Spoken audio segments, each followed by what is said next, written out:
خاتم الانبیاء کانفرنس میں کچھ گزارشات عرض کرنے کا موقع مل رہا ہے۔ اللہ تعالیٰ اس جدوجہد میں کامیابی نصیب فرمائے اور ہمارا کہنے اور سننے کو اللہ تعالیٰ قبول فرمائے۔ نبی کریم صلی اللہ علیہ وسلم کی سنن مبارکہ اور قرآن مجید کے احکام واضح ہیں، ان میں کوئی خفا نہیں ہے۔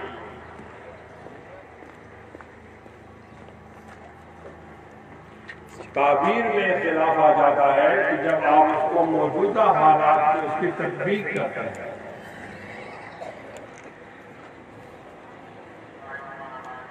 ہر ایک آدمی اپنی دانش اور معلومات کے مطابق تطبیق کرتا ہے۔ ہمارا تعلق چونکہ جمعیت علماء اسلام سے ہے، اس لیے ہماری تطبیق یہ ہے کہ اس ملک کے اندر اسلامی نظام کے لیے جدوجہد کی جائے اور اس جدوجہد میں تشدد کو داخل نہ کیا جائے، اور تشدد کے دوران اور جدوجہد کے دوران جہاں کہیں ہمیں ناراضگی ہوتی ہیں تو پھر ملک پاکستان کے خلاف کوئی قدم نہ اٹھائے جائے۔ یہ ہماری وہ تعبیر ہے جس کے مطابق ہم جمعیت علماء اسلام کے پلیٹفارم سے کام کرتے ہیں، اور الحمدللہ ہماری ایک بہت بڑی تعداد اس میں موجود ہے۔ جو بھی سیاست کے لوگ فیصلہ کریں گے تو ہمیں نظر انداز نہ کر سکتے۔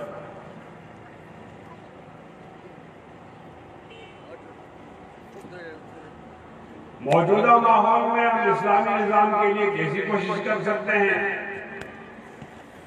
تو بعض لوگوں نے اس کا راستہ تشدد والا اختیار کیا ہے۔ تو کمزور لوگوں کو بندوق اور گولی کو ہاتھ نہیں لگانا چاہیے۔ اگر کمزور لوگ تشدد کا راستہ اختیار کریں گے تو یہ لوگ خودکشی کریں گے۔ تشدد کے لیے ضروری ہے کہ آپ مخالف قوت کے افرادی قوت کو بھی دیکھیں، اس کے اسلحہ کو بھی دیکھیں اور ان کی تیاریوں کو بھی دیکھیں۔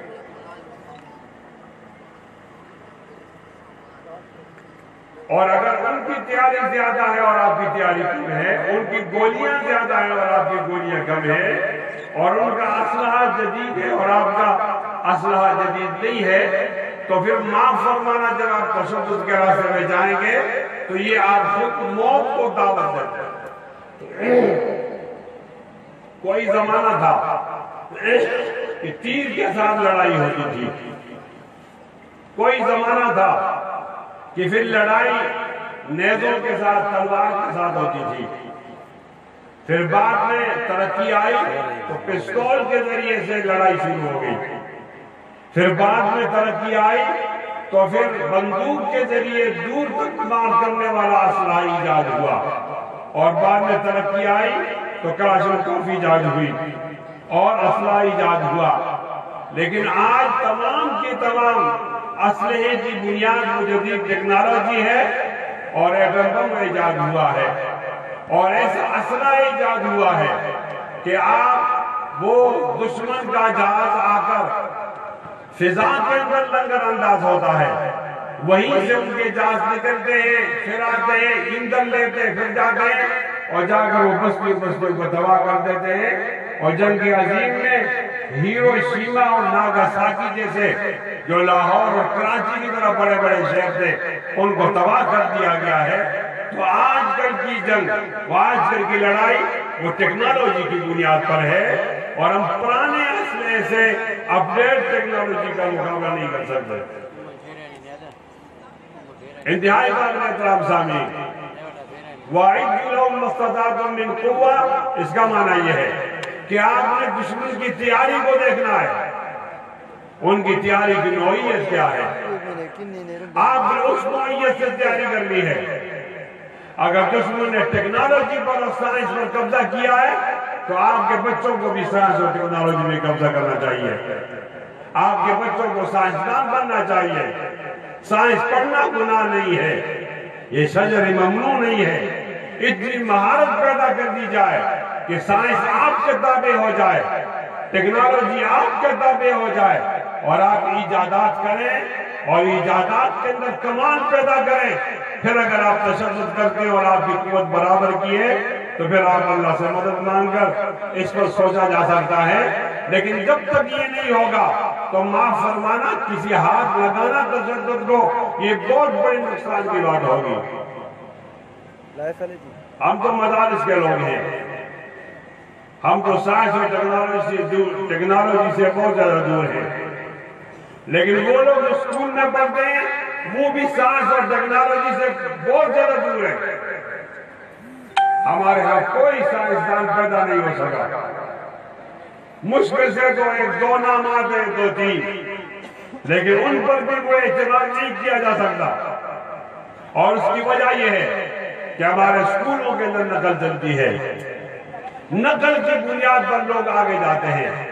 اسکول کی کھوک سے جنم لینے والا آدمی جب نقل کی بنیاد پر آگے جاتا ہے تو یہ ٹیچر بنتا ہے، یہ ڈاکٹر بنتا ہے، انجینئر بنتا ہے، سائنسدان بنتا ہے، سیاستدان بنتا ہے۔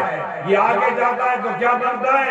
تو یہ ملک کا مستقبل بن جاتا ہے، MPA بن جاتا ہے، وزیر اعظم بن جاتا ہے، گورنر صدر بن جاتا ہے، جج جنرل بن جاتا ہے۔ جب اس کی بنیاد ہی کمزور ہے اور نقل کی بنیاد پر ہے تو لہٰذا یہ کوئی ترقی نہیں کر سکتے، اس لیے ہمیں ترقی پذیر کہا جاتا ہے، اور ترقی ہم سے بہت زیادہ دور ہو گئی ہے۔ میری درخواست یہ ہے کہ آپ اپنے مدرسوں کے اندر بھی سائنس ٹیکنالوجی کی تعلیم کو عام کرو اور ایک مقام حاصل کرو، اور جب تک یہ مقام حاصل نہیں ہے تو برائے مہربانی آپ تشدد کے راستے میں نہ جاؤ، یہ بہت بڑا نقصان ہوگا۔ ہمارے پاکستان میں تشدد کا راستہ اختیار کیا، لال بخش کے مولانا عبدالعزیز صاحب نے تشدد کا راستہ اختیار کیا، ہمارے صوفی محمد صاحب نے 2 دفعہ اور تشدد کا راستہ اختیار کیا، وزیرستان کے طالبان نے۔ میں یہ سمجھتا ہوں طالب علم کی حیثیت سے کہ ان تینوں کو ناکامی ہو گئی ہے، اور ہمیں مزید تجربہ نہیں کرنا چاہیے، انشاءاللہ ہمیں طے کرنا چاہیے کہ ہم تشدد کے راستے پہ نہیں جائیں گے انشاءاللہ۔ پاکستان کے بارے میں بھی ہماری رائے ٹھیک ہے، یہ اللہ تعالیٰ کی نعمت ہے، اس کی قدر کرنی چاہیے، اس کے خلاف نہیں ہونا چاہیے۔ بعض اوقات ایسا ہو جاتا ہے کہ حکمرانوں کی وجہ سے ہمارے اندر ناراضگی پیدا ہو جاتی ہے، وہ ناراضگی عارضی ہوتی ہے، یہ ان حکمرانوں کا ملک تو نہیں ہے، یہ تو ہم سب کا ملک ہے۔ اگر کسی نے قبضہ کیا ہے تو غلط ہے۔ میں عرض کر دینا چاہتا ہوں کہ یہ اللہ تعالیٰ کی نعمت ہے، یہاں ہمیں آزادی کے ساتھ کام کرنا کا موقع ملتا ہے۔ یہ ٹھیک ہے کہ زیادہ آزادی نہیں ہے، اسٹیبلشمنٹ نے قبضہ کیا ہوا ہے، لیکن جہاں تک ہے وہ بھی اللہ کی نعمت ہے۔ اس کو آزاد کرنے کی جدوجہد حقیقی آزادی کی یہ تو کی جا سکتی ہے، کرنی بھی چاہیے، لیکن اس کے خلاف جو لوگ سازش کریں ان کی حوصلہ افزائی نہیں ہونی چاہیے، ان کا ساتھ تعاون نہیں ہونا چاہیے۔ یہ اللہ تعالیٰ کی بہت بڑی نعمت ہے۔ آپ میں سے جو لوگ باہر جاتے ہیں وہ واپس آتے ہیں تو ان کو پتہ چلتا ہے کہ واقعی پاکستان اللہ تعالیٰ کی کتنی بڑی نعمت ہے۔ ہمارے ہاں پورے ملک کی دنیا کے اندر جوہر ہے۔ میں عرب ممالک گیا تھا، وہاں اچھے علماء موجود ہیں، لیکن وہ علماء کرام آزادی سے بات نہیں کر سکتے، ان پر پابندی ہے۔ ان کا وہی مولوی بات کرے گا جو اس پر لکھ کر دے دیا جائے گا، لکھ کر دیے جانے کے علاوہ آگے پیچھے وہ بات نہیں کر سکتا، تو کتنی بڑی پابندی ہے۔ اور آپ یہاں ایک طالب علم آ جاتا ہے اور وہ یہاں جمعے کے دن ممبر پر بیٹھتا ہے، وہ زرداری کو چیلنج کرتا ہے، وہ نواز شریف کو چیلنج کرتا ہے، وہ ممبر پر بیٹھ کر عمران کو چیلنج کرتا ہے۔ اتنی بڑی آزادی ہے، اس کی اتنی قدر تو ہونی چاہیے۔ ہاں، اس کی حقیقی آزادی کے لیے ہمیں کوشش کرنی چاہیے، شعور کو بلند کرنا چاہیے، آگہی کو پھیلانی چاہیے۔ پاکستان ان کا نہیں ہے، پاکستان چوروں کا نہیں ہے، پاکستان ایماندار لوگوں کا ہے، پاکستان جاہلوں کا نہیں ہے، پاکستان عالموں کا ہے، پاکستان وہ کرپٹ لوگوں کا نہیں ہے، زانیوں کا نہیں ہے، شرابیوں کا نہیں ہے۔ یہ ہم نے ان کی عیاشی کے لیے نہیں بنایا، یہ ہم نے ان کے وہ گپ شپ کے لیے نہیں بنایا، زنا و شراب کے لیے نہیں بنایا۔ انشاءاللہ یہ اللہ کے نظام کے لیے بنا تھا۔ اللہ کا نظام آئے گا، اللہ کا نظام اگر نہیں آئے گا، خدا نخواستہ خاکم بدہن تو یہ بھی طے کرتا ہوں، یہ بھی اعلان کرتا ہوں، کوئی اور نظام بھی نہیں آئے گا۔ مل کر بولو، یہاں جو نظام آئے گا وہ کیا ہوگا؟ ہاتھ بلند کر کے بولو، وہ یہ ہوگا۔ پاکستان کا مطلب کیا؟ لا الہ الا اللہ۔ ان دونوں اہم باتوں کے بعد کہ پاکستان اللہ تعالیٰ کی نعمت ہے، اب پاکستان اللہ تعالیٰ کی نعمت ہے، تشدد کر رہا ہے، کیا نہیں کرنا۔ میں ایک تیسری بات آپ کی خدمت میں عرض کرتا ہوں اور آپ سے اجازت لینا چاہتا ہوں۔ تیسری بات یہ ہے کہ اب اس پاکستان میں ان حکمرانوں کی غلط کاریوں پر خاموشی اختیار کی جائے یا ان کے خلاف لب کشائی کی جائے۔ حکمران جو چاہے وہ کرے اور ہم خاموش رہے، ایک یہ راستہ ہے، اور ایک یہ راستہ ہے کہ حکمران کا راستہ روکے، وہ ظلم نہ کرے۔ ہم نے دوسرے راستے کو اختیار کیا ہے، ہم حکمران کے ظلم پہ خاموش نہیں رہ سکتے۔ چاہے حکمران کچھ بھی کرے، وہ ہمیں ہتھکڑیاں پہنائے، ہمارا ہاتھ حاضر ہے۔ وہ ہمیں جیل بھیج دے، ہم اس کے لیے تیار ہیں۔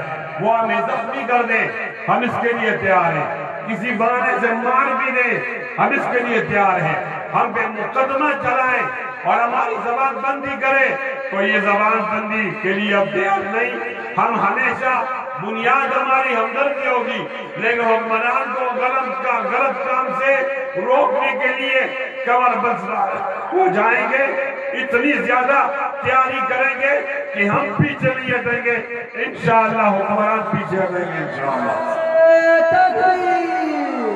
جمعیت علماء اسلام، نعرہ تکبیر، حضرت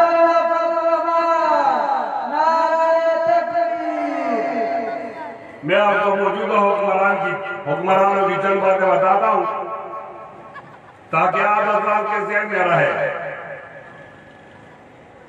ہمارا جو موجودہ حکمران ہے اس میں بہت ساری خامیاں ہیں، بہت ساری خامیاں ہیں۔ ایک بڑی خامی یہ کہ ختم نبوت کے لیے رسک ہے۔ جب تک یہ کرسی پر بیٹھا ہوگا آپ کو مطمئن نہیں ہونا چاہیے کسی وقت بھی ختم نبوت کے خلاف کوئی سازش کر سکتا ہے۔ تو آپ بیدار رہیں گے، اخبار پڑھیں گے، ٹی وی کی خبروں کو دیکھیں گے، اپنے آپ کو بیدار رہنا چاہیے کہ ایسا تو نہیں کہ حکمران نے کوئی اور سازش کی۔ میں معافی چاہتا ہوں، یہ مقام ادب ہے، مجھے نہیں کہنا چاہیے تھا۔ اور مقام ادب کا معنی یہ جس طرح آدمی صابن کی ٹکے پر پاؤں رکھتا ہے تو پھسل جاتا ہے، لیکن میرے پاس سمجھانے کے لیے کوئی اور واسطہ ذریعہ نہیں ہے۔ عمران خان نے جہاں جہاں زبان اس کی پھسلی ہے وہ زبان پھسلنے کی پہلی اطلاع کرتا ہے۔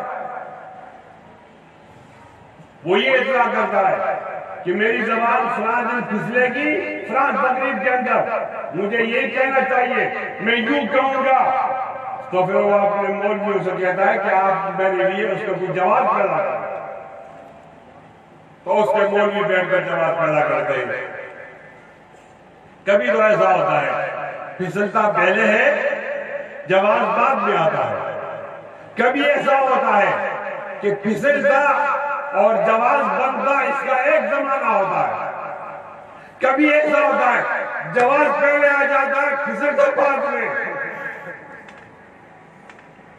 میں ان کے لوگوں کو جانتا ہوں، ان کو بتایا گیا کہ کل وزیر اعلیٰ صاحب اس معاملے میں پھسلیں گے، آپ نے جواب دینا ہے۔ تو وہ رات کو بیٹھا، اس نے جواب کیا کیا کہ اس کا معنی یہ ہے، اس کا یہ جو کہتا ہے کہ صحابہ کرام علیہ باللہ لوٹ مار کرتے تھے، اس کا معنی یہ ہے، اس کا معنی یہ ہونا چاہیے، فلاں نے یہ لکھا ہے، اس نے سارا کچھ لکھا۔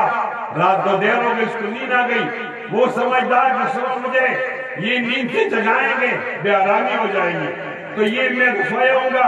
اس نے رات کو فیصلہ پر دے دیا کہ اگر صبح وزیر اعظم پھسل گیا تو پھر اس کا معنی یہ ہوگا۔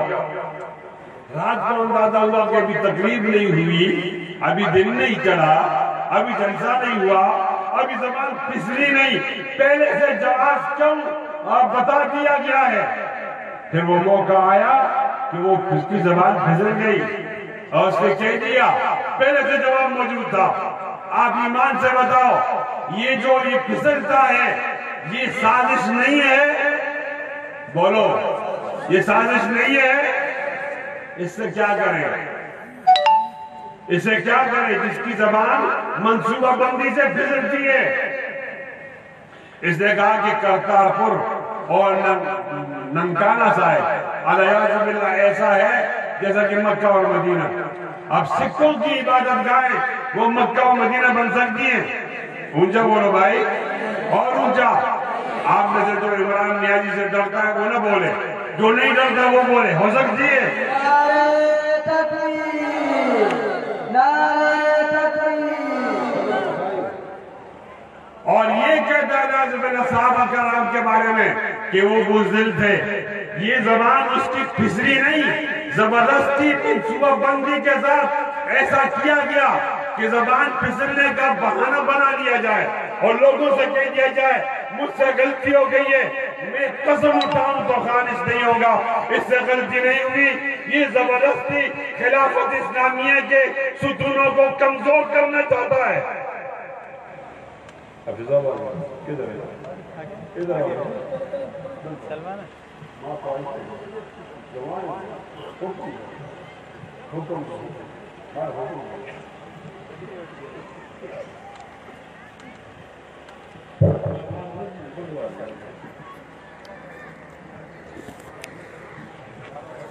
اور نبی علیہ السلام کے بارے میں ایک ایسا جملہ استعمال کیا، خدا کی قسم کوئی بھی اپنے باپ کے بارے میں برداشت نہیں کر سکتا۔ آپ سے پوچھتا ہوں، عمران نیازی نے جو نبی علیہ السلام کے بارے میں جملہ استعمال کیا، یہ اس کو ایسا باوجود اس کے جس کو نقل کیا جا سکتا ہے، لیکن میں جب نقل کرتا ہوں تو میں ڈر جاتا ہوں۔ یہ تو مقام ادب ہے نا، مکہ اور مدینہ کو تشبیہ دیتی ننکانہ کرتارپورہ کے ساتھ، نبی علیہ السلام کے بارے میں توہین کا لفظ استعمال کیا اور صحابہ کرام کے بارے میں توہین کا لفظ استعمال کیا۔ کیا معنی؟ جہاں جہاں خلافت اسلامیہ کے ستون ہیں ان کو یہ کمزور کرنے کی کوشش کر رہا، ایک انکشاف کرنا چاہتا ہوں۔ اب اس کی زبان پھسلے گی اور یہ قرآن کے بارے میں اور پھول بکے گا۔ یہ لکھ لو اپنے بارے، اس لیے کہ خلافت اسلامیہ کی ایک ستون پر ضرب باقی ہے۔ میں آپ سے چند سوالات کرتا ہوں، آپ جواب دو تو میں مائک چھوڑ دوں گا۔ جب وزیر اعظم حلف اٹھا رہا تھا تو وہاں لفظ خاتم النبیین، تو اس نے خاتم النبیین کا لفظ نہیں کہا، یوں کہا خاتم النبیین۔ پوچھ رہا ہوں یہ ٹھیک ہے یا غلط ہے؟ آج سے بولتے ہو، عمران سے ڈرتے ہو، یہ ٹھیک ہے یا غلط ہے؟ ہاتھ بلند کر کے جواب دو۔ بولو، آپ نہ بولو، آپ بولو یہ ٹھیک ہے یا غلط ہے؟ مجھے لوگ کہتے ہیں کہ انگریزی مزاج کا آدمی ہے، یہ لفظ مشکل تھا نہیں پڑھ سکا، یہ لفظ مشکل تھا، یہ غلط ہے، ترجمہ غلط ہے۔ آگے اسی حرف میں جب ممنون حسین کہتا ہے روز قیامت تو یہ کہتے ہیں روز قیادت، تو وہاں یہ شرمندہ ہوتا ہے، سوری کرتا ہے، ہاتھ اٹھاتا ہے، چہرے پر شرمندگی ایک، سوری کرنا دو، ہاتھ یوں اٹھانا تین حرکات میں بتا دیا کہ یہ شرمندہ ہو گیا، غلطی ہو گئی۔ لیکن خاتم النبیین کے لفظ پر نہ یہ سوری کرتا ہے، نہ شرمندہ ہوتا ہے، نہ ہاتھ اٹھاتا ہے، بلکہ ہنستا ہے۔ کیا ترجمہ ہے ہنسنے کا؟ حسن کا ترجمہ یہ ہے کہ وہ مرزا مسرور کو بتا رہا ہے کہ آپ کے ایجنڈے پر آیا ہوں، مجبور ہوں، حلف اٹھا رہا ہوں، لیکن میں اتنا گول گول کروں گا تاکہ تمہیں یقین ہو جاؤ کہ میں مسلمانوں کے ایجنڈے پر نہیں ہوں، میں قادیانیوں کے ایجنڈے پر ہوں۔ انشاءاللہ قادیانیوں کے ایجنڈ کو بگائیں گے انشاءاللہ۔ شاعر کہتا ہے بلغ العلا نام رکھا تھا اس کو دیکھیے، بلغ العلا نام رکھا تھا اس کو دیکھیے، اتنا بگاڑا یاروں نے بغلول کر دیا، بلغ العلا کو بغلول بنا دیا۔ یہ بدلہ لیں گے انشاءاللہ، اونچی آواز میں لیں گے۔ سائیں زبردار نعرہ نہ لگاؤ۔ ہمارا صدر جو ہے وہ ڈینٹل سرجن ہے۔ ڈینٹل کا کیا معنی ہے؟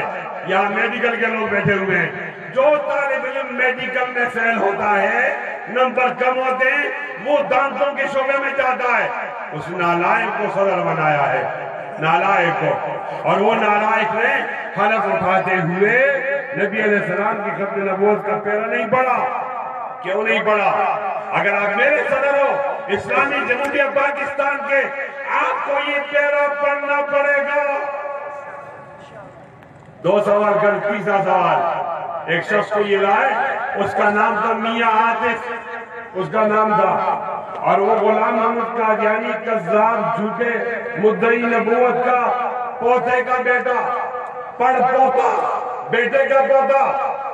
آپ سے پوچھتا ہوں، خاموش نہیں رہو، ڈرو نہیں، اپنے ایمان کو تازہ کرو۔ معلوم کرتا ہوں آپ کے نبی سے کتنی محبت ہے۔ جھوٹے مدعی نبوت قادیانی کا پڑپوتا جب معاشی کمیشن میں بیٹھے گا، وہ میری معیشت کی فکر کرے گا یا اپنے دادا کی دین کی فکر کرے گا؟ بولو بھائی، او بول بھائی، کیوں لائے اس کو؟ 3 سوال ہو گئے۔ چوتھا سوال، آسیہ مولونہ کو کیوں رہا کیا؟ آپ کہو گے مولوی صاحب وہ تو عدالت کا رہا کیا، جھوٹ ہے، غلط ہے۔ عدالت کی رہائی سے پہلے عمران نے خود کہا ہے کہ میں اس کو رہا کروں گا، اور پھر کہا میں اس کو باہر بھیجوں گا۔ عمران، تو نے ایک ایسی عورت کو رہا کر دیا جس کے ذمہ الزام یہ تھا کہ وہ میرے نبی علیہ السلام کو گالیاں دیتی ہے۔